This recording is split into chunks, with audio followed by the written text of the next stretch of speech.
बिहारी जय राधा माधवा कुंज बिहारी गोपी जन वल्लभ गिरिवरधारी गोपी जन वल्लभ गिरिवरधारी यशोदानंदन व्रज जन रंजन यशोदानंदन व्रज जन रंजन यमुना तीरावनचारी जय राधा माधव कुंज बिहारी जय राधा माधव कुंज बिहारी हरे कृष्णा कृष्णा कृष्णा हरे हरे हरे रामा राम राम हरे हरे हरे कृष्ण माताजी दंडवत प्रणाम हरे कृष्ण माताजी താങ്ക് യു മാതാജി ഹരേ കൃഷ്ണ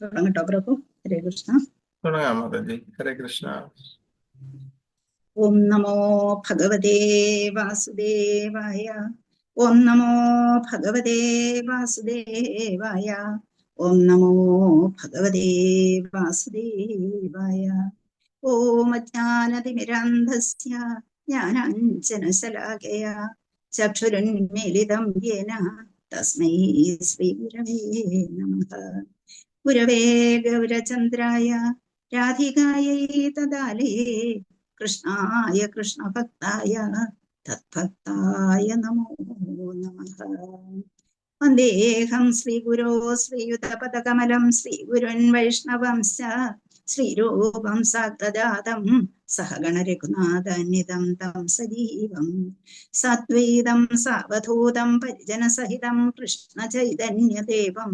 ശ്രീരാധാകൃഷ്ണപാദാൻ സഹഗണലളിതാ ശ്രീവിശാഖാന്വിതം ഹേ കൃഷ്ണ കരുണാസിന്ധോ ദീനബന്ധോ ജഗൽപദേ ഗോപീശ ഗോപികാകാന്ത രാധാകാന്ത നമോസ്തുതേ തപ്തകാഞ്ചന ഗൗരാംഗീ രാധേ വൃന്ദാവനേശ്വരി വൃഷഭാനുസുതേ ദേവി പ്രണമാമി ഹരിപ്രിയേ വാഞ്ചാകൽപതരുഭ്യശ്ച കൃപാസിന്ധുഭ്യേവ ച പതിതാനാം പാവനേഭ്യോ വൈഷ്ണവേഭ്യോ നമോ നമഃ ഹരേ കൃഷ്ണ കൃഷ്ണ കൃഷ്ണ ഹരേ ഹരേ ഹരേ രാമ രാമ രാമ ഹരേ ഹരേ നമോ ഓം വിഷ്ണുപാദായ കൃഷ്ണപ്രഷ്ടായ ഭൂതലേ ശ്രീമതേ മഹാവിഷ്ണുഗോസ്വാമിനേ നമോ ഓം വിഷ്ണുപാദായ കൃഷ്ണപ്രഷ്ടായ ഭൂതലേ ശ്രീമതേ ഭക്തിവേദാന്തസ്വാമിനേ നാമിനേ നമസ്തേ സരസ്വതീ ദേവി ഗൗരവാണി പ്രചാരിണേ നിർവിശേഷ ശൂന്യവാദി പാശ്ചാത്യദേശധാരിണേ ജയ ശ്രീകൃഷ്ണ ചൈതന്യ പ്രഭു നിത്യാനന്ദ ശ്രീ അദ്വൈത ഗദാധര ശ്രീവാസാദി ഗൗരഭക്തവൃന്ദ ഹരേ കൃഷ്ണ കൃഷ്ണ കൃഷ്ണ ഹരേ ഹരേ ഹരേ രാമ രാമ രാമ ഹരേ ഹരേ യസ്വാനുഭാവമഖില ശ്രുതിസാരമേകം അധ്യാത്മദീപമതിവിരീർഷദന്തമോന്ധം സംസാരിണം കരുണയാകപുരാണഗുഹ്യം തം വ്യാസസൂനുമുപയാമി ഗുരും മുനീനാം നാരായണം നമസ്കൃത്യ നരം ചൈവ നരോത്തമം ദേവീം സരസ്വതീം വ്യാസം തതോ ജയമുദീരയേത് നഷ്ടപ്രായേഷു ഭദ്രേഷു നിത്യം ഭാഗവത സേവയാ ഭഗവത്യുത്തമ ശ്ലോകേ ഭക്തിർഭവതി നൈഷ്ഠികീ ഹരേ കൃഷ്ണ കൃഷ്ണ കൃഷ്ണ ഹരേ ഹരേ ഹരേ രാമ രാമ രാമ ഹരേ ഹരേ ഹരേ കൃഷ്ണ. എല്ലാവർക്കും ഒരു ഭാഗവതം ക്ലാസ്സിലേക്ക് കൂടി സ്വാഗതം. അതുപോലെ എല്ലാവർക്കും എൻ്റെ വിനീതമായ നമസ്കാരം. ഹരേ കൃഷ്ണ. ഹരേ കൃഷ്ണ ഹരേ കൃഷ്ണ ഹരേ കൃഷ്ണ ഹരേ കൃഷ്ണ ഹരേ കൃഷ്ണ ഹരേ കൃഷ്ണ. രാജീസൻ പ്രഭു ഹരേ കൃഷ്ണ. നമ്മളെ 42-ാമത്തെ ശ്ലോകമാണ് എടുത്തിരുന്നത് അല്ലെ? അപ്പൊ അതിൽ എന്തൊക്കെയാ പറഞ്ഞിരുന്നത്? എന്താണ് അതിന്റെ ഒരു സാരമെന്ന് ആർക്കെങ്കിലും പറയാമോ? ശ്രീകൃഷ്ണ മാതാജി, ഭൗതികതയിൽ നിന്നും വ്യത്യസ്തമാണ് ജീവസത്ത. ഗുണപരമായ വിവേചനം ഇല്ലാതാക്കുന്നു. ഭൗതികതയിൽ നിന്ന് ഉള്ള വിഭിന്ന പിന്നെ ഗുണപരമായി ശുദ്ധ ആത്മാവാണെന്ന് അറിയണം. പിന്നെ ഇതിനകത്ത് പറയുന്നത് മാതാജി ശാശ്വത സേവകനാണെന്ന് കൂടി മനസ്സിലാക്കണം. ശരീരം കൊണ്ട് ഇവിടെ പ്രയോജനമില്ല എന്നുള്ള കാര്യം പറഞ്ഞിട്ടുണ്ട്. ജീവൻ മുക്താവസ്ഥ, പിന്നെ ആത്മാരാമൻ എന്ന് മാതാജി പറഞ്ഞിട്ടുണ്ട്.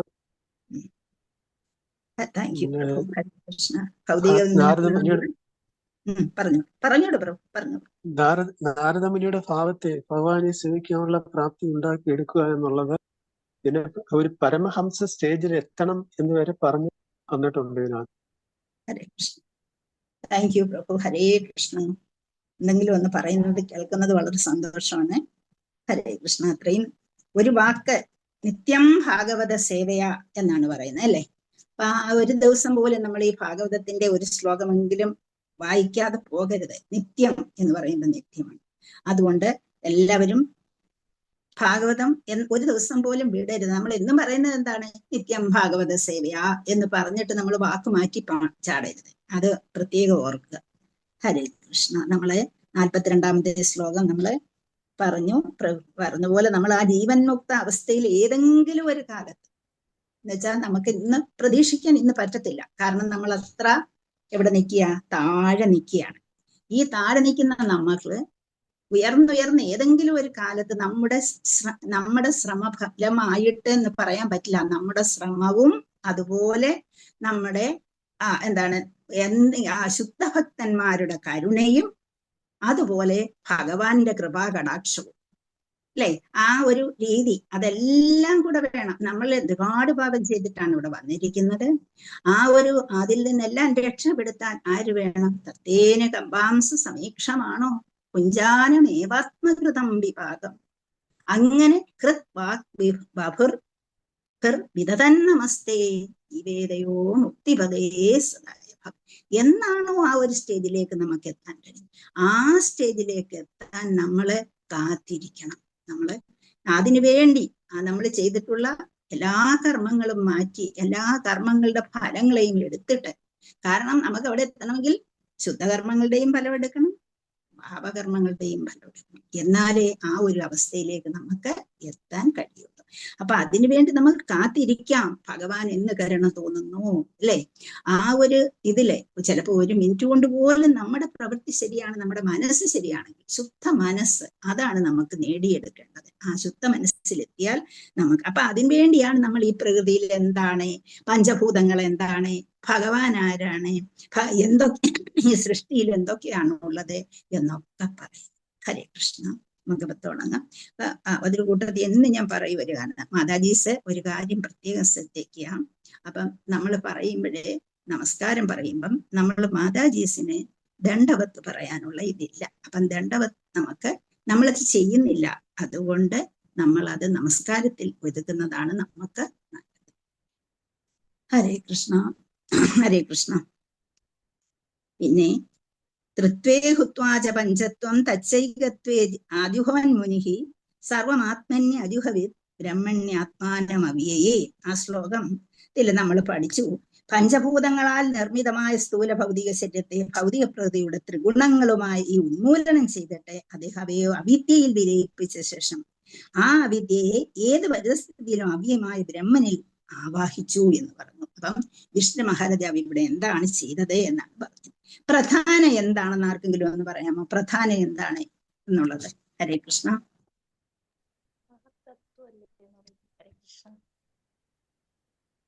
പ്രധാന എന്ന് പറഞ്ഞാൽ എന്താ? പറഞ്ഞിട്ട് പ്രഭു. ഹരേ കൃഷ്ണ. പ്രധാന എന്ന് വെച്ചാല് 23 മൂലകങ്ങൾ. പ്രകടമായിട്ടില്ലാത്ത അൺമാനിഫെസ്റ്റഡ് ആയിട്ടുള്ള മെറ്റീരിയൽ തിങ്സിന്റെ ഒരു ഗ്രൂപ്പാണ് അത്. പ്രധാനയിൽ വരുമ്പോൾ 24-ഉം മഹത്തത്വത്തിലേക്ക് എത്തുമ്പോൾ നമുക്ക് 25 എന്ന് കാണാം. ഇല്ല, 25 പ്രകൃതിയിൽ വരുമ്പോൾ അത് 25 മാറുന്നു. ആദ്യം പ്രധാന എന്ന പേരിൽ നമ്മൾ അറിയപ്പെടുന്നു. എന്താണത്? അൺമാനിഫെസ്റ്റഡ് ആയിട്ടുള്ള ഭൗതിക വസ്തുക്കൾ, പ്രകടമാകാത്ത എന്ന് വെച്ചാൽ അതിന് രൂപം കിട്ടാത്ത എല്ലാം ഉണ്ട്.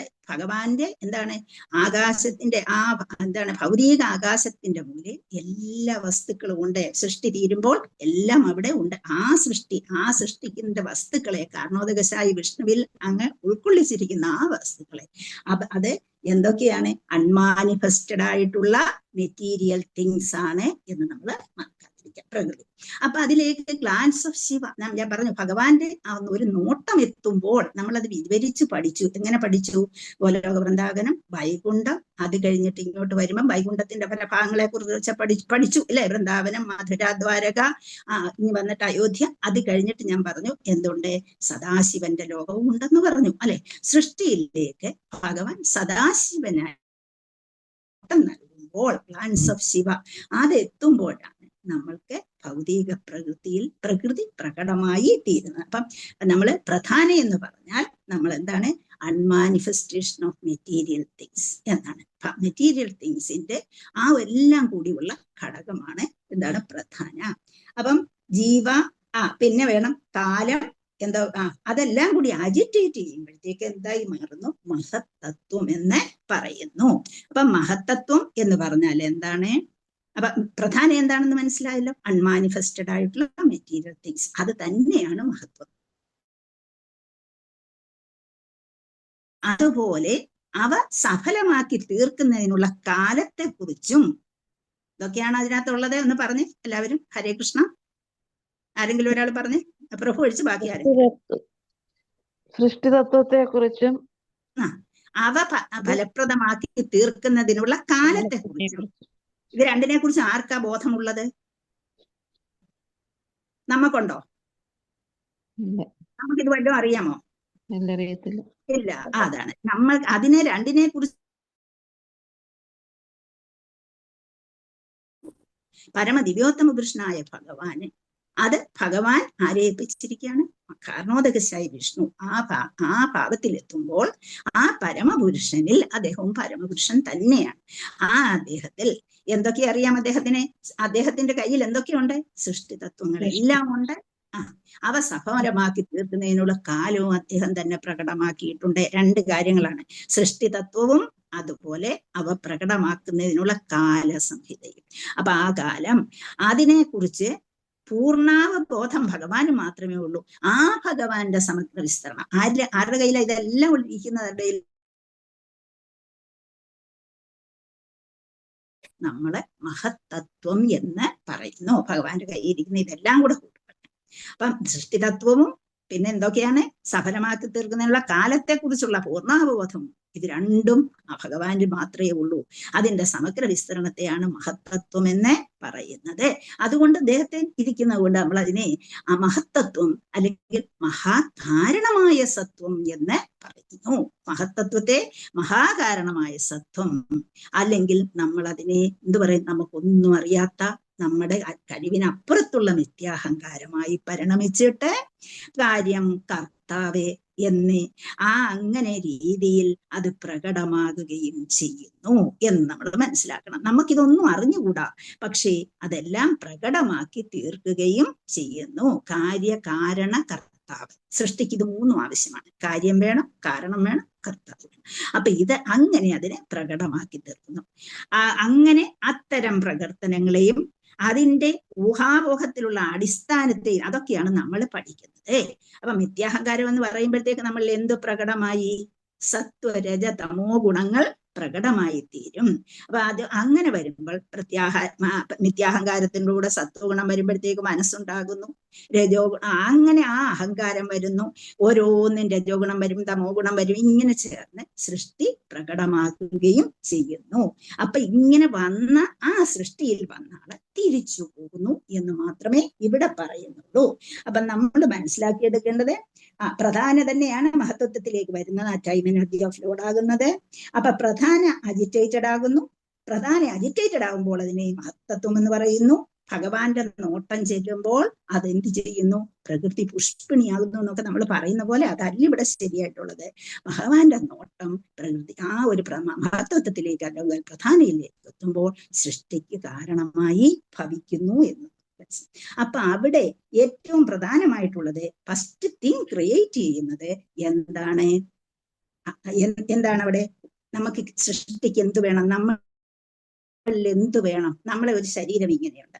ഒരു ശരീരം ഇരുന്നാൽ ഇതിന് എന്തെങ്കിലും പ്രയോജനമുണ്ടോ? അതിനകത്ത് എന്താണ്? ചലിക്കാൻ കഴിയാത്ത ഒരു ശരീരം, ഒരു എന്താണ് കളിപ്പാട്ടം ഉണ്ടാക്കി വെച്ചു. അതിനകത്ത് നമ്മൾ എന്തിടും? ബാറ്ററി ഇടുമ്പോഴാണ് അത് എന്ത് ചെയ്യുന്നത്? അത് ചലിക്കുന്നത്. പിള്ളേർ കളിക്കുമല്ലോ, പ്ലെയിന്, കാറ് ഇതൊക്കെ ഓടിച്ച് കളിക്കുമല്ലോ. അപ്പൊ അതിനകത്തൊരു എന്ത് വേണം? ഒരു ബാറ്ററി വേണം. അത് പറഞ്ഞ പോലെ ഈ വസ്തുക്കൾ 25 ഉണ്ട്. പക്ഷെ ഇതിനകത്ത് നമുക്ക് എന്ത് വേണം? കോൺഷ്യസ്നെസ് വേണം. അപ്പോഴതെല്ലാം കൂടെ ചേരുമ്പോൾ അതിനെ മഹത്തത്വമാകുന്നു. അപ്പൊ ഇതെല്ലാം ഓരോ വ്യക്തിയിലും ഇതിനെയെല്ലാം ചേർത്തിണക്കപ്പെട്ടിരിക്കുന്നു. അങ്ങനെ അവബോധം, ആ അവബോധം കൂടി ചെയ്യുന്നു. ആ അവബോധത്തെയാണ് നമ്മൾ ശുദ്ധസത്വം, വസുദേവ തത്വം എന്നൊക്കെ നമ്മൾ നേരത്തെ പഠിച്ചു. എന്താണ് വസുദേവ തത്വം? ആ അവബോധം നമ്മളിലേക്ക് എത്തുമ്പോഴാണത് ശുദ്ധ, അതിനെ മാത്രമാണ് എന്ത് പറയാ? വസുദേവ തത്വം, അവബോധം എന്നൊക്കെ പറയുന്നത്. അപ്പം ആ ഒരു രീതിയിൽ എത്തിയിരുന്ന യുധിഷ്ഠിരൻ തിരിച്ച് ഇതെല്ലാം മാറ്റിയിട്ട് അദ്ദേഹം തിരിച്ചു പോയി. ഇപ്പൊ പോകാൻ തയ്യാറെടുക്കുന്നു, പോയില്ല, പോകാൻ തയ്യാറെടുക്കുന്നു എന്നുള്ളതാണ് ഇവിടെ ഓരോ വാക്കുകളിൽ കൂടി നമുക്ക് പറഞ്ഞു തന്നെ. എങ്ങനെ, എങ്ങോട്ട് പോയി, ഏത് രീതിയിൽ പോയി എന്നല്ല ഇവിടെ പറഞ്ഞു തന്നു കഴിഞ്ഞു. വായിച്ചവർക്കറിയാം ഏത് രീതിയിലാണ് അദ്ദേഹം തയ്യാറെടുത്തത് എന്നുള്ളത്. അപ്പം എന്താണ്? സംയോഗങ്ങളും പരസ്പര മാറ്റങ്ങളും എല്ലാം വന്നു. അതിനെയെല്ലാം തിരിച്ചു കൊണ്ടുപോയി. പിന്നെ നമ്മളെ എന്താണ്? പരബ്രഹ്മൻ ആരാണെന്ന് പഠിച്ചു. ശുദ്ധാത്മാവെന്ന് പറയുന്നത് എന്താണ്? ബ്രഹ്മനാണെന്ന് സ്വയം മനസ്സിലാക്കണമെന്ന് പഠിച്ചു. പിന്നെ അതുപോലെ മഹാരാജാവ് എല്ലാ കാര്യങ്ങളും എല്ലാം നൽകിയതിന് ശേഷം എന്താണ്? രാജ്യവും ഉപേക്ഷിച്ചു. ഇതെല്ലാം കഴിഞ്ഞതിന് ശേഷം നമ്മളുടെ ഒരു ഭാവം ഉണ്ടാകരുതേ. എന്ത്? നമ്മുടെ രാജ്യമെന്നോ നമ്മുടെ മക്കളെന്നോ നമ്മുടെ ഭാര്യയെന്നോ ഭർത്താവെന്നോ ആ ഭാവം പിന്നെ അദ്ദേഹത്തിന് ഉണ്ടായില്ല. നമ്മൾ ഭരത മഹാരാജനെ കുറിച്ച് നേരത്തെ കേട്ടിട്ടുണ്ടാവും നിങ്ങളെ. ആ ഭരത മഹാരാജന് എന്താണ്? എല്ലാം കഴിഞ്ഞ് തിരിച്ചിട്ടെല്ലാം നൽകിയിട്ടാണ് വനത്തിൽ പോകുന്നത്. പക്ഷെ അവിടെ വന്നപ്പോൾ ഒരു മാൻകുട്ടിയെ കണ്ടപ്പോൾ അതിനോടുണ്ടായ ആ സ്നേഹഭാവം, അതിനാരുമില്ല എന്നുള്ള ആ സ്നേഹഭാവം മനസ്സിൽ വന്നതുകൊണ്ടാണ് അദ്ദേഹത്തിന് അത് പൂർണ്ണമാക്കാൻ കഴിയാതെ പോയത് എന്ന് നമ്മൾ കേട്ടിട്ടുണ്ടാവും നിങ്ങളെല്ലാവരും ആ കഥ, അല്ലെ? അപ്പൊ അങ്ങനെ അതിന്റെ പ്രാപ്തി. പിന്നെ നമ്മൾ ജീവൻ മുക്താവസ്ഥയിൽ എത്തുന്നതിനെ കുറിച്ച് ഞാൻ എക്സാമ്പിളൊക്കെ പറഞ്ഞു തന്നു. ഋഷഭദേവനെ എക്സാമ്പിൾ ആയിട്ട് പറഞ്ഞു. ഋഷഭ എന്ന് പറഞ്ഞാൽ തന്നെ ദ ബെസ്റ്റ് എന്നുള്ള അർത്ഥമാണ് എന്നൊക്കെ പറഞ്ഞു. ജീവൻ മുക്താവസ്ഥ പഠിച്ചു. ബ്രഹ്മഭൂതാവസ്ഥയെ കുറിച്ച് പഠിച്ചു. കുറേ കാര്യങ്ങൾ കഴിഞ്ഞതിൽ നിങ്ങൾ വായിച്ചെങ്കിൽ നിങ്ങൾക്ക് ആ ഒരു അതിന്റെ വിവർത്തനവും ഭാവാർത്ഥവും നിങ്ങൾ വായിച്ചെങ്കിൽ നിങ്ങൾക്ക് കുറച്ച് കാര്യങ്ങൾ കിട്ടും. അപ്പം എന്തെല്ലാം കാര്യങ്ങളാണ് ഭഗവാനിലുള്ളത്? തൊമ്പായുരഗ്നിർ വിയതമ്പു മാത്ര പ്രാണേന്ദ്രിയാണി ഹൃദയം ചിദനുഗ്രഹസ്യ സർവം ത്വമേവ സഗുണോ വിഗുണശ്ച ഭൂതൻ നാന്യത്വദസ്തി മനോനിരുത്തം. ആ ഒറ്റ ശ്ലോകത്തിൽ എല്ലാം പറഞ്ഞിട്ടുണ്ട്. എന്താണ്? അങ്ങ് ആരൊക്കെയാണ്? തൊമ്പായു, അഗ്നിർ, വിയതമ്പു മാത്ര, പ്രാണൻ, ഇന്ദ്രിയം, അതുപോലെ ഹൃദയം, ഇതെല്ലാം നമ്മൾ തന്നിരിക്കുകയാണ്. അതിനെ തിരിച്ചെടുക്കുന്നു എന്നുള്ളതാണ് നമ്മുടെ മരണസമയത്ത് നമ്മൾ തിരിച്ചു പോകുമ്പോൾ മരണമോ എന്തോ ആയിട്ട് ഭഗവാൻ കൊണ്ടോ ഓരോരുത്തരുടെയും കഴിവനുസരിച്ച്, ഓരോ കഴിവ് മാത്രമല്ല ഭഗവാന്റെ കൃപയും അനുസരിച്ച്, നമ്മൾ കഴിവെന്ന് ഒരിക്കലും നമ്മളല്ല, ഭഗവത് കൃപയനുസരിച്ച് തിരിച്ചു പോകുമ്പോൾ സ്ഥൂലവും സൂക്ഷ്മവുമായിട്ടുള്ള എല്ലാത്തിനെയും ഉപേക്ഷിച്ച് നമ്മൾ എന്ത് ചെയ്യുന്നു? ഭഗവാനിലേക്ക് എത്തിപ്പെടുന്നു. അപ്പൊ അങ്ങനെ ജീവൻ മുക്താവസ്ഥയിൽ നമ്മൾ എവിടെയാ എത്തുന്നത്? ജീവൻ മുക്തനാവുമ്പോഴേ ഭഗവാൻ ലയിക്കുമല്ലേ മാതാജി? ഹരേ കൃഷ്ണ. ഭഗവാൻ തന്നെ ലയിക്കുമല്ലേ ജീവൻ മുക്ത? ലയിക്കുക എന്നൊരു വാക്ക് ഉപയോഗിക്കരുത് മാതാജി. ലയിക്കുക എന്തോ? ലയിക്കുക അല്ല ലയിക്കുക അല്ല. ലയിക്കുക എന്നൊരു കാര്യമേ ഡിവോട്ടീസ് നാക്കെടുത്ത് മിണ്ടരുത്. ലയിക്കുക എന്ന് പറയുന്നത് നമ്മൾ ഭഗവാനിൽ ലയിക്കുകയല്ല.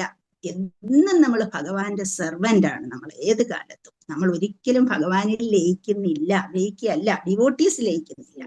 ബാക്കിയുള്ളവർ കർമ്മികളാണ് അവിടെ ലയിക്കുന്നത്. ആ ഡിവോട്ടീസ് എപ്പോഴും എന്താണ്? ഭഗവത് സെർവന്റ് ആണ്. ജീവൻ മുക്തനായിട്ട് നമുക്ക് ഈ ഭൂമിയിലും നടക്കാം, അല്ലെ?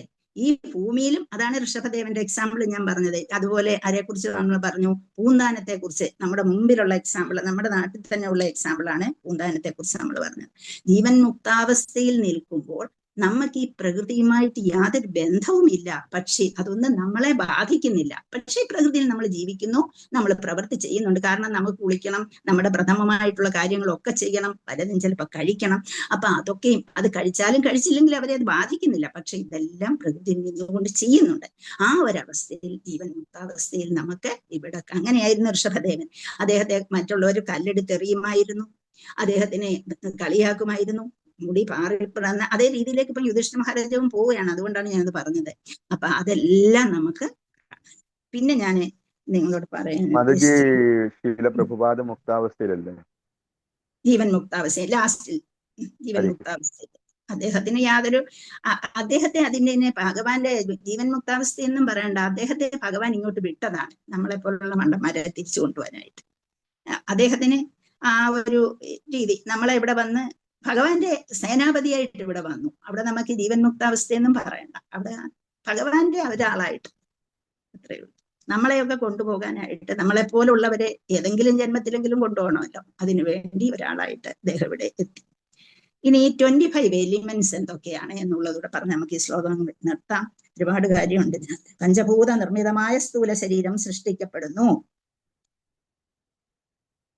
എന്തൊക്കെയാണെന്ന് ആര് പറയും? ഹരേ കൃഷ്ണ. പ്രധാനയിൽ 25 എലിമെന്റ്സ് എന്നുള്ളത് എന്തോ? ജ്ഞാനേന്ദ്രിയങ്ങൾ, 5 കർമ്മേന്ദ്രിയങ്ങൾ, 5 മനസ്സ്, ബുദ്ധി, അഹങ്കാരം, കാലം, അവബോധം. ഇതല്ലേ മാതാജി? അതെ. അപ്പൊ അതിനകത്ത് പഞ്ചഭൂതങ്ങൾ എന്തൊക്കെയാണ് മാതാജി? ഒരാൾ പറഞ്ഞു, ഒത്തിരി പേരുണ്ടല്ലോ, 50 ഇത്ര പേരുണ്ട് ഇതിനകത്ത്, ഒരാള് 56 പേരുണ്ട്.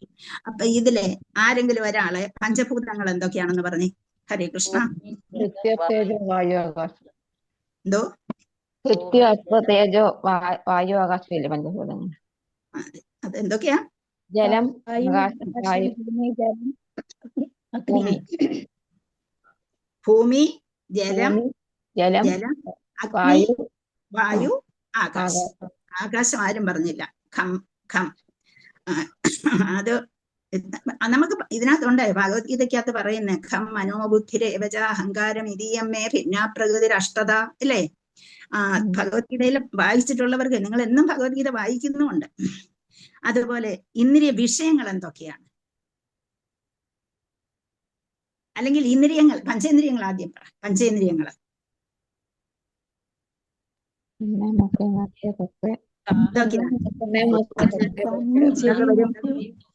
മൂക്ക്, നാക്ക്, കണ്ണ്, പിന്നെ തൊലി, ചെവി അല്ലെ? അപ്പൊ ഇത്രയാണ്. അപ്പം ആ ഒരു മൂക്ക് വഴി നമുക്ക് എന്ത് കിട്ടുന്നു? മണം അല്ലെ? സ്മെല് ചെയ്യുന്നു, നോസ് സ്മെല് ചെയ്യുന്നു. നാക്കോ? ടേസ്റ്റ് ചെയ്യുന്നു. അതുപോലെ ഐസോ? കണ്ണുകൾ രൂപം കാണുന്നു. തൊലിയോ? സ്പർശനം. സ്പർശനം, കാറ്റടിച്ചാലും നമ്മുടെ ശരീരത്ത് വന്ന് സ്പർശിക്കുന്ന പോലെ തോന്നും അല്ലെ? ചെവിയോ? കേൾവി. ശബ്ദം അല്ലെ? ശബ്ദം. ഇനി നമുക്ക് വർക്കിംഗ് സെൻസസ് എന്തൊക്കെയാണ്? കർമ്മേന്ദ്രിയങ്ങള്, അതിന്റെ വിഷയങ്ങളൊക്കെ കർമ്മേന്ദ്രിയ വിഷയങ്ങൾ പറഞ്ഞാൽ മതി. കർമ്മേന്ദ്രിയങ്ങളുടെ വിഷയങ്ങൾ ഒരാൾ പറയൂ. സംസാരിക്കാനുള്ള കഴിവ്, പ്രവർത്തിക്കാനുള്ള കഴിവ്, സഞ്ചരിക്കാനുള്ള കഴിവ് അല്ലെ? എന്താണ്? എന്തെങ്കിലും ഉണ്ട്, എന്തെങ്കിലും പ്രവർത്തനപരമാക്കി മാറ്റുന്നതിനുള്ള കഴിവ്, പിന്നെ നമുക്ക് ഇവാക്യുവേറ്റ് ചെയ്യുന്നതിനുള്ള കഴിവ് അല്ലെ? അത്രയുമാണ് അവിടെ വരുന്നത്. പിന്നെ സറ്റിലായിട്ടുള്ള ഫോംസ് എന്തൊക്കെയാണ്?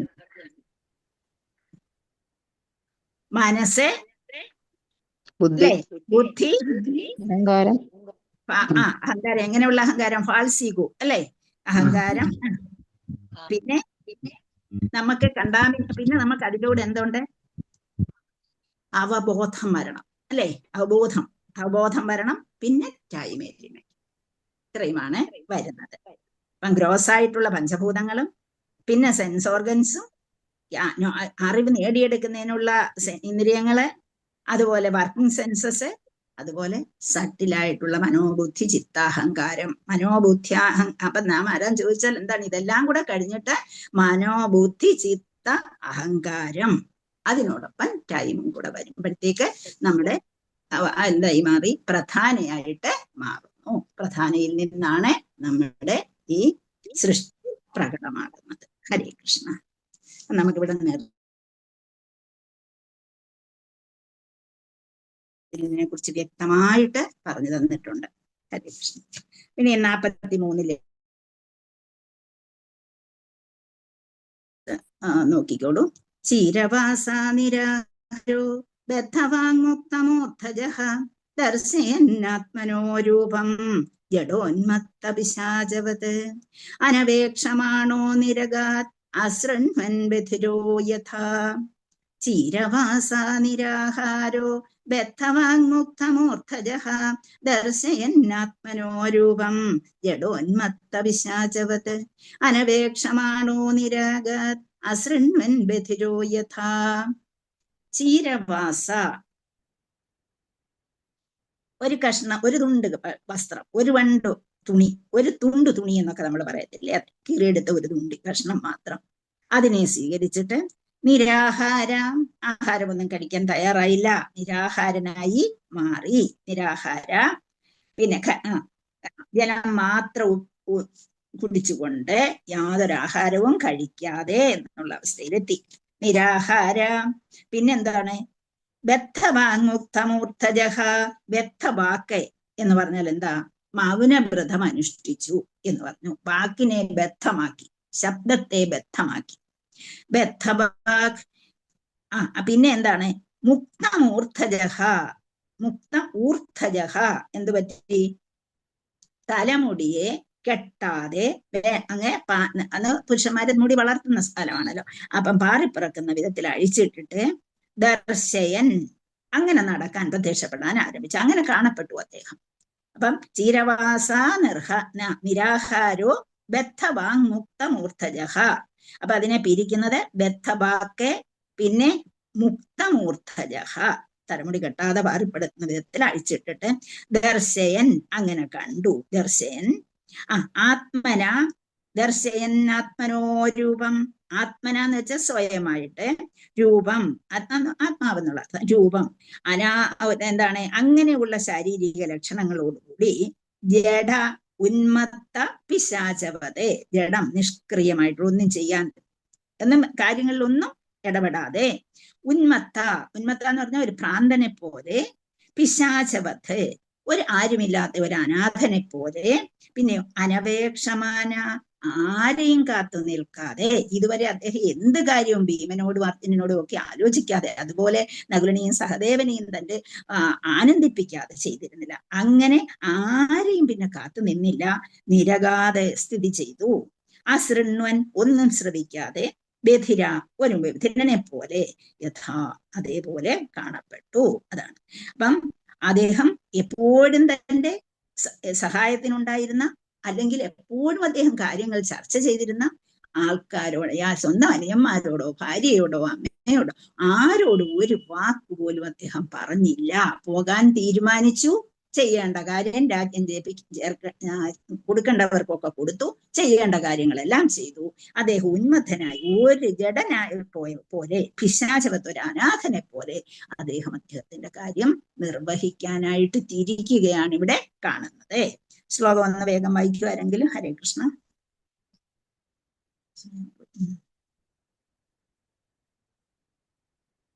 ഹരേ കൃഷ്ണ. ഹരേ കൃഷ്ണ. ക്ഷീരവാസ നിരാഹാരോ ബദ്ധവാങ്മുക്തമൂർധജഃ ദർശനാത്മനോ രൂപം ജഡോ ഉന്മത്ത പിശാചവത അനവേക്ഷമാണോ നിരഗാത ശൃണ്വാൻ ബധിരോ യഥാ. കൃഷ്ണ. താങ്ക് യു പ്രഭു. ഹരേ കൃഷ്ണ. വായിച്ചു. ദർശയൻ ആത്മനോ രൂപം ജഡോന്മത്ത പിശാചവത് അനപേക്ഷമാണോ നിരഗാത് അസൃണ്വൻ അസൃണ്യൻ, നിരഗാത അസൃണ്ണൻ ഒന്നിച്ചാണ് ചേർത്ത് എഴുതിയിരിക്കുകയാണ്. അതിനെ പിരിക്കുമ്പോ നിരഗാത അസൃണ്വൻ ബധിരോ യഥ. അപ്പം ചീരവാസ നിരാഹാരോ ബദ്ധവാങ്മുക്തമൂർധജഃ ദർശയന്നാത്മനോ രൂപം ജഡോന്മത്ത പിശാചവത്. അദ്ദേഹം എങ്ങനെ കാണപ്പെട്ടു എന്ന് മാത്രം പറയുന്നത്. അനവേക്ഷമാണോ നിരഗാത അസൃണ്വൻ ബധിരോ യഥ. അപ്പൊ അങ്ങനെ കാണപ്പെട്ടതിന്റെ വിവർത്തനം, ട്രാൻസ്ലേഷൻ സി ഭക്തിവേദാന്ത സ്വാമി ശ്രീല പ്രഭുപാദി കി ജയ്, ഗുരുദേവ് കി ജയ്, പ്രഭുപാദി കി ജയ്. വിവർത്തനം. അനന്തരം മഹാരാജാവ് യുധിഷ്ഠിരൻ സ്വയം ഒരു കീറിയ തുണിക്കഷ്ണം ധരിച്ച് ഖരരൂപത്തിലുള്ള എല്ലാ ഭക്ഷണ പദാർത്ഥങ്ങളും ഉപേക്ഷിച്ച് സ്വമേധയാ മൗനവ്രതം അനുഷ്ഠിക്കുകയും തലമുടി കെട്ടാതെ പാറിപ്പറക്കുന്ന വിധം അഴിച്ചിടുകയും ചെയ്തു. ഇവയെല്ലാം അദ്ദേഹത്തെ ഒരു അനാഥനെ പോലെയോ അല്ലെങ്കിൽ യാതൊരു ജോലിയുമില്ലാത്ത ഭ്രാന്തനെ പോലെയും കാണപ്പെടാനിടയായി. അദ്ദേഹം ഒന്നിനും തന്റെ സഹോദരങ്ങളെ ആശ്രയിച്ചില്ലെന്ന് മാത്രമല്ല, ഒരു ബധിരനെ പോലെ ഒന്നും ശ്രദ്ധിച്ചതുമില്ല. അപ്പം അദ്ദേഹം ഏത് രീതിയിലെത്തി? എന്നിലും ഒരു ഭൗതിക കാര്യങ്ങളിലും കടക്കാതെ, അതിനൊന്നും ഒരു പ്രാധാന്യം കൊടുക്കാതെ, തന്റെ അനുജന്മാരോ ഭാര്യയോ ആര് വേണം ഏത് രീതിയിലായിക്കോട്ടെ അതിലേക്കൊന്നും അദ്ദേഹം പിന്നെ മനസ്സിനെ വിട്ടില്ല. താൻ ഭർത്താവാണെന്നോ താൻ രാജാവാണെന്നോ ചക്രവർത്തിയാണെന്നോ എല്ലാം വിട്ടിട്ടൊരു വിധരനെ പോലെ, ഒരു മൂകനെ പോലെ അദ്ദേഹം കാണപ്പെട്ടു. അതിന് ഏറ്റവും പ്രധാനപ്പെട്ട എക്സാമ്പിളാണ് ഋഷഭദേവൻ. അദ്ദേഹം ഇതുപോലെ തന്നെയായിരുന്നു. പിന്നെ നമ്മള് നമ്പൂതിരിയെ കുറിച്ച് പറയുമ്പോഴും നമുക്ക് പറയാം, അദ്ദേഹവും എന്താണ് ഭൗതിക പ്രകൃതിയിൽ ജീവിച്ചിരുന്നെന്ന് മാത്രമേ ഉള്ളൂ. ലാസ്റ്റിൽ ഒരു മോതിരം കയ്യിലെ ചെറുവിരലിൽ കിടന്നതുപോലും ഭഗവാൻ അങ്ങ് വാങ്ങിച്ചു. അപ്പൊ അങ്ങനെ ഒരു ഇത് ഭഗവാന്റെ അടുത്ത് എത്തിച്ചു. അപ്പൊ എന്താണ്, ഒന്നിനോടും ഒരു പ്രാധാന്യവും കൊടുക്കാതെ, ഭാര്യ എന്തെല്ലാം പറഞ്ഞാലും അദ്ദേഹം ശ്രദ്ധിക്കാത്ത അവസ്ഥയിലേക്ക് അദ്ദേഹം എത്തിച്ചേർന്നു. എത്രയോ അപ്പൊ എന്തെല്ലാം പറ്റിയിട്ടും യാതൊന്നിനും ഒരു പ്രാധാന്യവും കൊടുക്കാതെ അദ്ദേഹം പോയി എന്ന് പറഞ്ഞിട്ട് ഇവിടെ ഇതെല്ലാം വിട്ടു. അദ്ദേഹം സഹോദരങ്ങളെ ഒന്നിനും ആശ്രയിച്ചില്ല, ഒരു വിധനെ പോലെ ആയിരുന്നു. അപ്പം സാമ്രാജ്യാധിപത്യത്തെക്കുറിച്ചോ വംശമാഹാത്മ്യത്തെക്കുറിച്ചോ ഒന്നിലും താല്പര്യമില്ലായിരുന്നു. ബാഹ്യ വിഷയങ്ങളിൽ നിന്ന് സ്വതന്ത്രനായി മാറി. പിന്നെ പ്രായോഗികമായ ഉദ്ദേശ്യങ്ങൾക്ക് നിഷ്ക്രിയനും ഭ്രാന്തനും അനാഥനുമായി അദ്ദേഹം സ്വയം ചിത്രീകരിക്കുകയും ചെയ്തു. അദ്ദേഹം സ്വയമേ ഇതെല്ലാം നേടിയെടുത്തു. എനിക്കിതൊന്നും വേണ്ട, ഞാനിതൊന്നും അല്ല, ഞാനൊക്കെ അപ്പുറത്തുള്ള ആരോ ആണ് എന്നുള്ളതാണ്. അപ്പുറത്തുള്ള എന്താണ്, സച്ചിദാനന്ദ സ്വരൂപനായ ഭഗവാന്റെ അംശമാണ് ഞാൻ.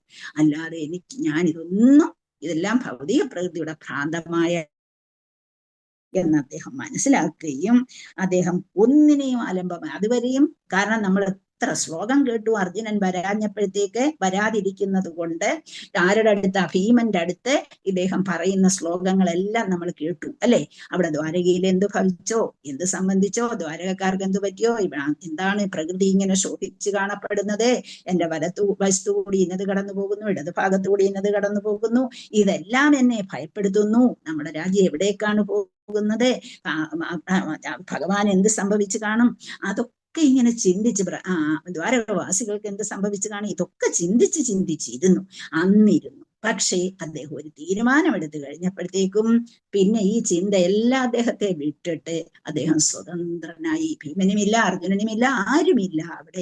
അവിടെ സ്വന്തം ആത്മാവ് മാത്രം നിലകൊള്ളുകയാണ് ചെയ്തത്. ഒന്നിനെയും ആലംബമായി കരുതിയില്ല. സർവ്വതിൽ നിന്നും പരിപൂർണമായി സ്വതന്ത്രാവസ്ഥയെ പരിശുദ്ധമായ നിർഭയതാവസ്ഥ എന്ന് പറയുന്നു. ഇപ്പൊ നമ്മളെപ്പോഴും നമ്മൾ എന്ത് ചെയ്യും, നമ്മുടെ വീട്ടുകാരെയും കുടുംബത്തെയും നമ്മുടെ കുടുംബത്തെയും അതുപോലെ നമ്മുടെ സമുദായത്തെയും നമ്മുടെ സംസ്ഥാനത്തെയും രാജ്യത്തെയും ഒക്കെ ഓർത്ത് നമ്മള് പല കാര്യങ്ങളും ചിന്തിക്കാറുണ്ട്. അപ്പൊ ഇതെല്ലാം അങ്ങ് വിടുന്ന ഒരവസ്ഥയും നമുക്ക് ഉണ്ടാകണം. ആ ഒരവസ്ഥ ഉണ്ടാകുമ്പോഴാണ് നമ്മൾ എവിടേക്ക് എത്തുന്നത്, ഭഗവാനെ കുറിച്ച് മാത്രം. കാരണം ഇതിലെങ്ങ് നമ്മൾ മുഴുകിയിരിക്കുകയാണ്. ഈ മുഴുകിയിരിക്കുന്ന നമുക്ക് അതിൽ നിന്ന് മാറിയേ പറ്റൂ. എന്നെങ്കിലും മാറും, നമ്മളെല്ലാവരും എന്നെങ്കിലും മാറും. അല്ലാതെ നമുക്ക് ഇവിടെ എന്താണ് ഇങ്ങനെ കഴിഞ്ഞു കൂടുന്നുവെങ്കിലും നമ്മൾ ഇതിനകത്തുള്ള ആളല്ല. അതുകൊണ്ട് നമുക്ക് തിരിച്ചു പോയേ പറ്റൂ. അങ്ങനെ തിരിച്ചു പോകാൻ ഇവിടെ അങ്ങനെ ഒരു ഭാവമല്ല യുധിഷ്ഠിരൻ എടുക്കുന്നത്. പിന്നെ എന്ത് ഭാവമാണ് ഇവിടെ എടുത്ത്? ഏത് ഭാവത്തിലാണ് ഇവിടെ നമ്മൾ കണ്ടത്? യുധിഷ്ഠിരൻ പോവുകയാണ്. ഏത് ഭാവമാണ് ഇവിടെ ഉള്ളത്? ആർക്ക് പറയാം? യുധിഷ്ഠിരൻ ഇപ്പൊ പോവാൻ തയ്യാറായി. ഇതിനൊന്നും പ്രാധാന്യം കൊടുത്തില്ല. സാമ്രാജ്യത്തിനോ പ്രഭാവപൂർണമായ ഐശ്വര്യത്തിനോ ഒന്നിനും പ്രാധാന്യം കൊടുത്തില്ല. എന്ത് ഭാവത്തിൽ പോവാൻ, എന്തിനു വേണ്ടി പോവാ? എന്തോ അതെ, അദ്ദേഹം പോവാൻ തീരുമാനിച്ചത് എന്തിനു വേണ്ടിയാ? അദ്ദേഹം ആരാ? എവിടുന്നാ വന്നേ? ഭഗവാന്റെ കൂടെ വന്ന ആൾക്കാർ അല്ലേ? അപ്പൊ ആരുടെ കൂടെ എവിടെ എത്തണം? ഭഗവാന്റെ അടുത്ത് എത്തണം. അപ്പൊ ഭഗവാന്റെ സേവയിലേക്ക് പോകണം. നമ്മൾ ഭഗവാനിൽ ലയിക്കുന്നില്ല. ആരെ? ഭക്തന്മാര് ഭഗവാൻ ലയിക്കുന്നവരുണ്ട് അല്ലെ? ഭഗവാന്റെ സേവയിലേക്ക് പോകണം. അതിനാണ് ഇവിടെ തയ്യാറെടുപ്പ് നടത്തിയത്. അപ്പൊ ഭഗവത് സേവ, ഭഗവാൻ പോയി കഴിഞ്ഞു, ഭഗവാന്റെ കൂടെ അവിടെ എത്തിച്ചേരേണ്ടിയിരിക്കുന്നു. ആ ഒരു ഭാവമാണ് അവിടെ ഉണ്ടായത്. അപ്പം നമ്മള് ഭഗവാൻ ലയിച്ചു കഴിഞ്ഞാൽ എന്താ കുഴപ്പം? മാതാജി പറഞ്ഞിരുന്നു ഭഗവാൻ ലയിക്കുകയാണെന്ന്. മാതാജി, ഭഗവാൻ ലയിച്ചു കഴിഞ്ഞാൽ എന്താ കുഴപ്പം മാതാജി? ഹരേ കൃഷ്ണ. വീണ്ടും തിരിച്ച് വരേണ്ടതായിട്ട് വരുന്നു. അത് തന്നെയല്ല നമ്മുടെ ഒറിജിനൽ പൊസിഷൻ, അതല്ല. ഭഗവാൻ ലയിക്കുകയല്ല നമ്മുടെ ഒറിജിനൽ, ഭഗവത് സേവനമാണ് നമ്മുടെ ഒറിജിനലായിട്ടുള്ള പൊസിഷൻ എന്ന് മനസ്സിലാക്കണം. ഹരേ കൃഷ്ണ. അപ്പം അത്രേ ഉള്ളൂ ഇതിനകത്ത്. അപ്പം യുധിഷ്ഠിരൻ പോകാൻ തയ്യാറെടുത്തു കഴിഞ്ഞു. എല്ലാ വിധത്തിലും ആ ഒരു ഭ്രാന്താവേശത്തിലായി. എന്റെ കൃഷ്ണന്റെ അടുത്തേക്ക് എനിക്ക് പോകണം എന്നുള്ള ആ രീതിയിലേക്ക് എത്തി. ഭഗവാൻ പോയി, ഇനി ഞാൻ എന്തിനാ ഇവിടെ നിൽക്കുന്നത് എന്ന ഭാവത്തിലേക്ക് എത്തി. 44-ാമത്തെ ശ്ലോകം. ഉദീജീം പ്രവിവേശാശാം ഗതപൂർവാം മഹാത്മിഭിഃ ഹൃദി ബ്രഹ്മപരം ധ്യായൻ നാവർത്തേത യതോ ഗതഃ. ഉദീജീം, ഉദീജീം എന്ന് പറഞ്ഞാല് ഉത്തരദിക്കിൽ, വടക്കോട്ട് പോയിരുന്നു. പ്രവിവേശാശാം, പ്രവിവേശ പ്ലസ് ആശാം എന്നാണ് പ്രവിവേശാശാം എന്ന് പറയുന്നത്. അവിടെ പ്രവേശിക്കാൻ ആഗ്രഹിക്കുന്നവർ എന്ന് മാത്രമേ ഉള്ളൂ. ഗതപൂർവ പ്രവിവേശാശാം ഗതപൂർവം, ഗതപൂർവം എന്ന് വെച്ചാൽ നേരത്തെ ഉള്ളവർ സ്വീകരിച്ച പടി, ആ പാത. നേരത്തെ എന്ന് വെച്ചാൽ അദ്ദേഹത്തിന് മുമ്പുള്ള ആൾക്കാർ സ്വീകരിച്ചിട്ടുള്ള പാത എന്ന് വെച്ചാൽ ആ വംശത്തിൽപ്പെട്ടവര് ഭഗവത് ഭക്തന്മാരായിരുന്നു. ഏത് പാതയാണോ സ്വീകരിച്ചത്, ഏത് വഴിയാണോ സ്വീകരിച്ചത്. മഹാ ആത്മഭിഹി എന്ന് വെച്ചാൽ എന്താണ്? മഹത്തുക്കളായിരുന്നു അവര്, മഹത്തായ ആൾക്കാരായിരുന്നു എന്ന് വെച്ചാൽ വിശാല മനസ്കരായിട്ടുള്ളവരായിരുന്നു അദ്ദേഹത്തിന്റെ പൂർവികന്മാരെ. ഹൃദയത്തിൽ ബ്രഹ്മപരം, അതാണ് ബ്രഹ്മ പരമോന്നതനായിട്ടുള്ള ഭഗവാൻ എന്നുള്ള അർത്ഥമാണ് ഇവിടെ എടുക്കുന്നത്. ബ്രഹ്മ എന്ന് പറയുന്നതിന് പല അർത്ഥം നമുക്ക് പലയിടത്തും കാണാം. ബ്രഹ്മ പരമോന്നതൻ, പരമദിവ്യോത്തമ കൃഷ്ണനായ ഭഗവാനെ ധ്യായൻ നിരന്തരം ചിന്തിച്ച്, നാവർത്തേത ദിനങ്ങൾ തള്ളി നീക്കി, യതഹ എവിടെയോ, ഗതഹ പോയി. അപ്പൊ അദ്ദേഹം ചെയ്തത് എന്താണ്? ഉദീരീം പ്രവിവേശാശാം, ഉത്തരദിക്കിലേക്ക്, അവിടെ പ്രവേശിക്കാൻ ആഗ്രഹിക്കുന്നവരെ പോലെ അദ്ദേഹം ഉത്തരദിക്കിലേക്ക് പോയി. ഗതപൂർവാം മഹാത്മഭിഹി, എങ്ങനെയുള്ളവരാണ്? അദ്ദേഹത്തിന്റെ പൂർവികരായിട്ടുള്ളവർ സ്വീകരിച്ച, ആ വിശാല മനസ്കരായിട്ടുള്ള ആൾക്കാർ സ്വീകരിച്ച മാർഗത്തെ അദ്ദേഹം ഹൃദയത്തിൽ തിരഞ്ഞെടുത്തു. ഹൃദി ബ്രഹ്മപരം, ഹൃദയത്തിൽ ആരെ കൊടുത്തു? പരമോന്നതനായ ഭഗവാനെ ഹൃദയത്തിലേക്ക് അങ്ങ് എടുത്തിട്ടേ ആ ഹൃദി ബ്രഹ്മപരം. അപ്പൊ പരമായിട്ടുള്ള ഏറ്റവും ഉന്നതനായിട്ടുള്ള പരമദിവ്യോത്തമ കൃഷ്ണനായ പരമോന്നതനെ തന്റെ ഉള്ളിലേക്ക് എടുത്തിട്ട് ധ്യായൻ നിരന്തരം ചിന്തിച്ചുകൊണ്ട്, വേറെ ഒരു ചിന്തയും അദ്ദേഹത്തിന്റെ മനസ്സിലില്ല. നാവർത്തേത ദിനങ്ങൾ തള്ളി നീക്കി. അദ്ദേഹം ഇങ്ങനെ വടക്കുതോട്ട് യാത്ര ചെയ്തുകൊണ്ടേയിരുന്നു. എവിടെയൊക്കെയോ അദ്ദേഹം പോയി. അതും അദ്ദേഹം ചിന്തിച്ചതേയില്ല. കണ്ട വഴിയിൽ കൂടിയെല്ലാം നടന്ന് പോയിക്കൊണ്ടേ ഇരുന്നു. വടക്കോട്ടാണ് പോയതെന്ന് പ്രത്യേകം പറഞ്ഞിട്ടുണ്ട്. അപ്പൊ അതിന്റെ വിവർത്തനം പ്രഭുവാദിക്ക് ജയൻ. അനന്തരം അദ്ദേഹം തന്റെ പൂർവികന്മാരും മഹാന്മാരും സ്വീകരിച്ച പാത സ്വീകരിച്ച് പരമദിവ്യോത്തമ പുരുഷന്റെ ചിന്തയിൽ പൂർണ്ണമായും സ്വയം സമർപ്പിതനാകാൻ പ്രതിജ്ഞാർപ്പിതനായി ഉത്തരദിശയിലേക്ക് യാത്ര ആരംഭിച്ചു. മാത്രവുമല്ല, അദ്ദേഹം എവിടെ പോയാലും അവിടെയൊക്കെ അങ്ങനെ ജീവിച്ചു പോന്നു. അപ്പം കുറച്ചു കാലം അദ്ദേഹം ഈ പ്രപഞ്ചത്തിൽ സഞ്ചരിച്ചുകൊണ്ട്, അദ്ദേഹം മനസ്സിൽ ഭഗവാനെ തന്നെ പ്രതിഷ്ഠിച്ചുകൊണ്ട് അദ്ദേഹം സഞ്ചരിച്ചുകൊണ്ടേ ഇരുന്നു. വേറെ ഒന്നും അദ്ദേഹത്തിൽ ഇല്ല എന്നുള്ളതാണ് അവിടുത്തെ. ഭഗവാനെ മനസ്സിൽ പ്രതിഷ്ഠിച്ചുകൊണ്ട് എവിടെയൊക്കെയോ അദ്ദേഹം പോയി, എവിടെയൊക്കെയോ അദ്ദേഹം ജീവിച്ചു. അതിനൊന്നും പ്രാധാന്യം കൊടുത്തതേയില്ല എന്നുള്ളതാണ്. അപ്പൊ അവിടെ മഹാരാജാവ് യുധിഷ്ഠിരൻ അദ്ദേഹത്തിന്റെ പൂർവികന്മാരുടെ പാത പിന്തുടർന്നു. ഭഗവാന്റെ മഹാഭക്തനായിരുന്നു. ഇതൊക്കെ നമുക്കറിയാം. അതെല്ലാം ഉണ്ട്. അപ്പൊ ഈ ശ്ലോകം നമുക്ക് പറഞ്ഞു തരുന്ന അതൊക്കെയാണ്. ലോകത്തിലെ മുഴുവൻ ജനങ്ങളും, അതുപോലെ നമ്മുടെ ആ ഭാഗത്തെ ആര്യവർത്തം എന്നാണ് പറയുന്നത്, ആര്യവർത്തത്തിൽ താമസിച്ചിരുന്ന അവരെല്ലാവരും തന്നെ നേരത്തെ ഈ രീതിയാണ് സ്വീകരിച്ചിട്ടുള്ളത്. ഏത് രീതി? വർണ്ണാശ്രമ വ്യവസ്ഥിതി എന്ന് പറയും. വർണ്ണാശ്രമം, നമുക്കവിടെ വർണ്ണാശ്രമത്തെ കുറിച്ച് നമുക്കൊന്ന് നോക്കേണ്ട ആവശ്യമുണ്ട്.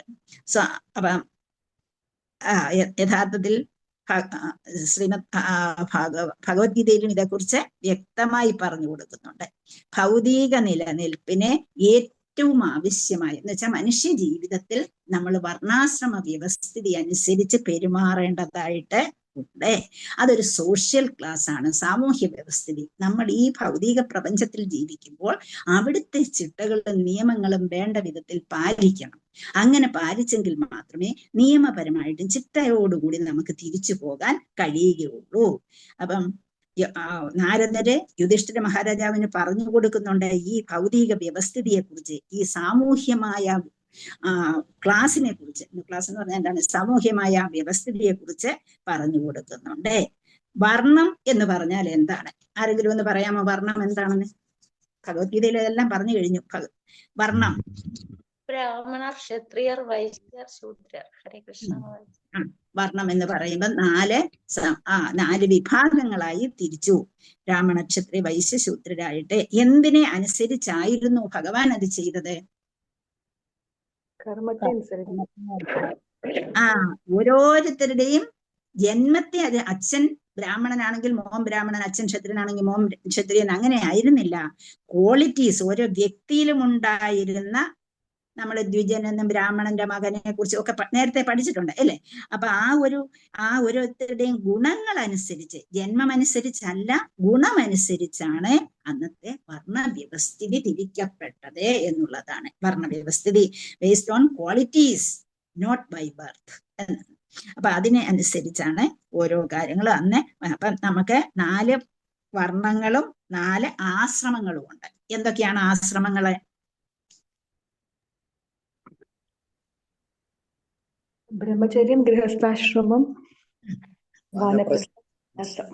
സന്യാസം, വാനപ്രസ്ഥം, സന്യാസം. വാനപ്രസ്ഥം, സന്യാസം. അപ്പൊ അത് ആദ്യമേ ബ്രഹ്മചര്യത്തിലേക്ക് പോകുക. എന്താണ് ബ്രഹ്മചര്യം കൊണ്ട് ഉദ്ദേശിക്കുക? വിദ്യാഭ്യാസം, വിദ്യാഭ്യാസ പരിശീലനം ആവശ്യമായ എന്ത് ചെയ്യണം? വിദ്യാഭ്യാസം നൽകുക. അപ്പം ആത്മസാക്ഷാത്കാരത്തിലേക്ക് പോകുന്നതിന് ഇത് 4 ആവശ്യമാണ് എന്ന് പറഞ്ഞു. അതിലെ വർണ്ണം ഏതാണെന്ന് പറഞ്ഞു. വർണ്ണം 4ആയി വിഭജിച്ചിട്ടുണ്ട് എന്ന് പറഞ്ഞു. ബ്രാഹ്മണാസ് ഒന്നാമത്തെ ഇല്ലേ? ആ ഒരു ബ്രാഹ്മണരാണ് ആദ്യത്തെ വിഭാഗമായിട്ട് തിരഞ്ഞെടുത്തിരിക്കുന്നത്. ബ്രാഹ്മണാസിന് ഉദ്ദേശിച്ചിട്ടുള്ള 6 കർമ്മങ്ങൾ പ്രത്യേകിച്ചുണ്ട്. എന്താണ്? വർഷിപ്പിംഗ് കൃഷ്ണ. അതുപോലെ തന്നെ മറ്റുള്ളവരെ ആ വർഷിപ്പ് ചെയ്യാനുള്ള മാർഗം കാണിച്ചു കൊടുക്കുക.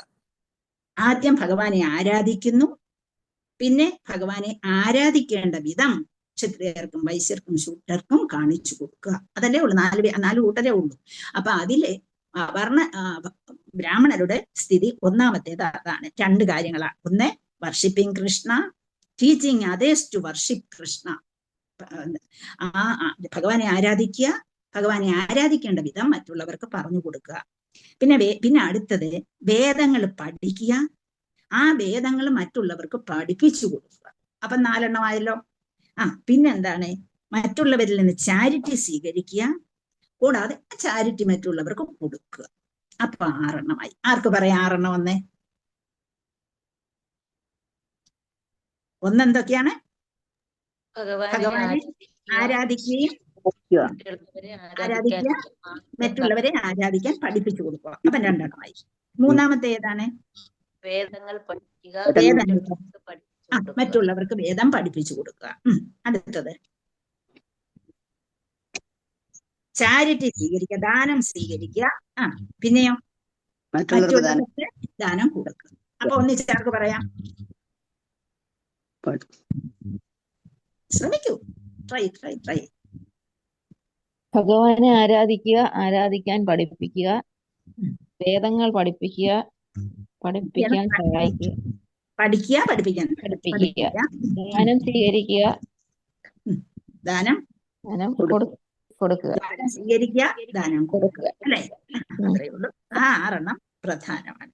അപ്പൊ അതിലെ ആ ഒരു ബ്രാഹ്മണരുടേത്. ക്ഷത്രിയരാണെങ്കിൽ എന്താണ്?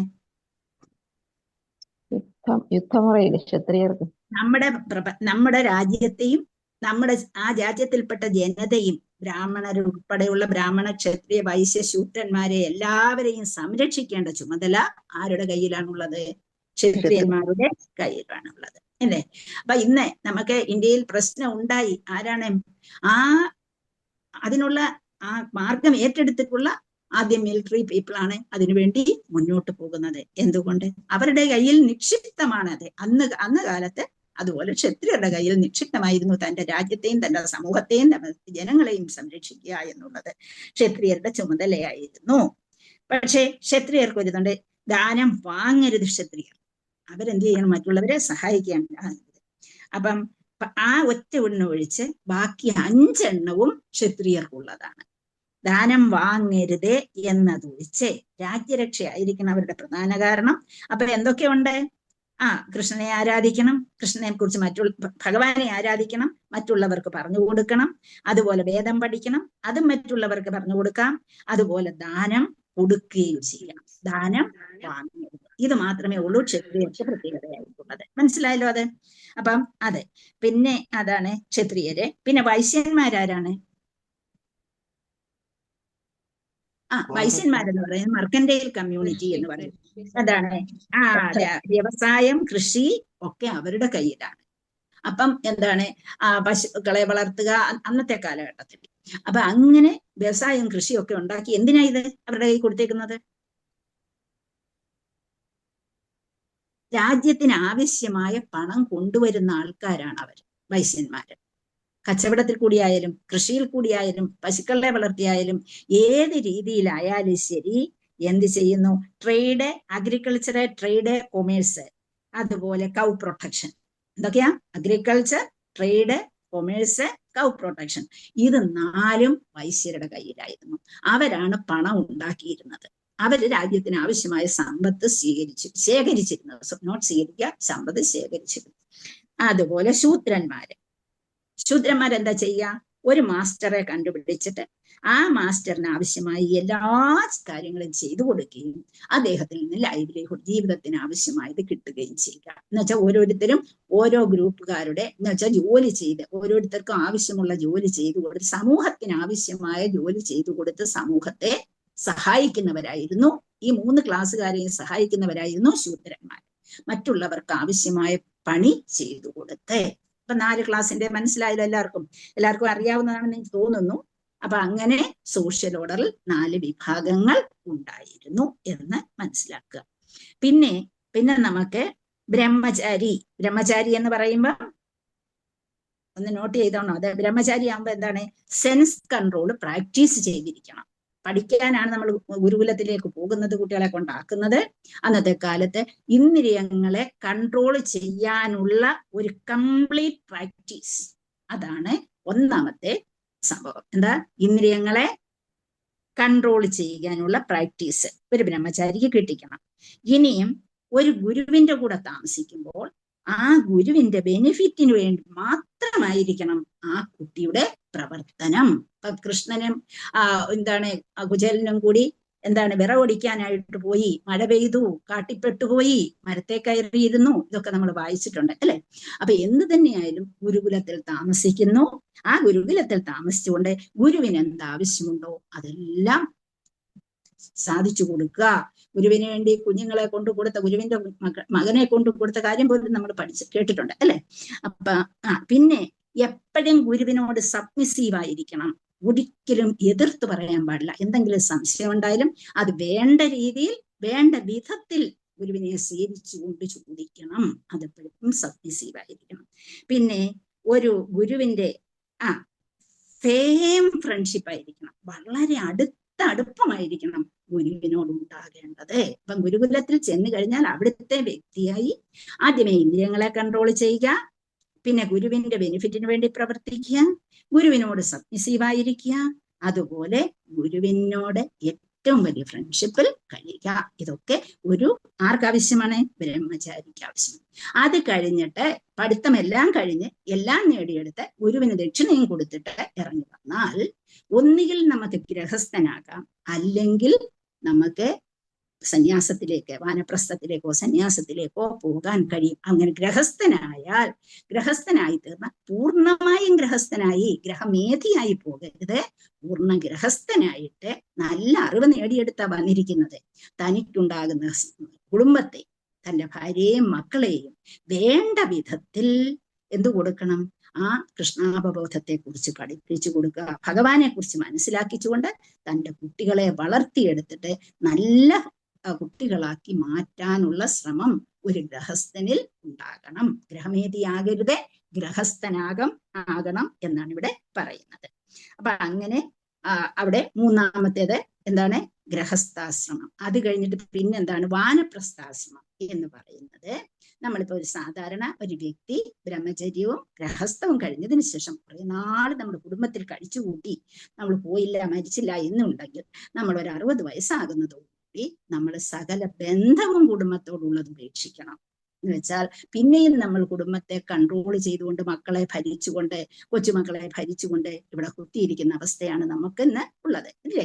ആ ഒരു അവസ്ഥയിൽ നിന്ന് നമ്മൾ അറ്റ്ലീസ്റ്റ് ഇന്ന് നമ്മൾ സാധാരണ രീതിയിൽ എന്താണ്? വീട്ടിൽ നിന്ന് മാറി താമസിക്കണം. വാനപ്രസ്ഥത്തില് അടുത്ത് തന്നെ ഒരു കുടിൽ കെട്ടി നമുക്ക് വേണമെങ്കിൽ അവിടെ താമസിക്കാം, ആഹാരം വേണമെങ്കിൽ ഇവിടുന്ന് സ്വീകരിക്കാം, പക്ഷെ അറ്റാച്ച്മെന്റ് അരുത്. അങ്ങനെയാണ് സാധാരണ വാനപ്രസ്ഥത്തില്. ആ വീട്ടിൽ നിന്ന് മാറുന്ന അവസ്ഥയാണ്. ഇന്നത്തെ കാലഘട്ടത്തിൽ അതിനൊന്നും പറ്റില്ല. അതുകൊണ്ട് നമ്മൾ എന്ത് ചെയ്യണം? വീട്ടിൽ നിൽക്കുവാണെങ്കിൽ പോലും, നമ്മൾ വീട്ടിലെ ഒരു അംഗമാണ് എന്നിരുന്നാൽ പോലും അവർ നോക്കുന്നെങ്കിൽ നമ്മളെ നോക്കട്ടെ, പക്ഷേ എന്താണ്? അവരുടെ കാര്യങ്ങളിൽ കൈകടത്താൻ പോകാതെ ഇരിക്കുക. കാരണം അവരൊക്കെ അവരുടെ രീതിയിൽ മക്കളെ വളർത്തിയെടുത്തു. എങ്ങനെയാ വളർത്തിയെടുത്തിരിക്കുന്നത്? നല്ല കുട്ടികളായിട്ട് വളർത്തിയെടുത്തിട്ടുണ്ടെങ്കിൽ അവർ നല്ല രീതിയിൽ പൊക്കോട്ടെ.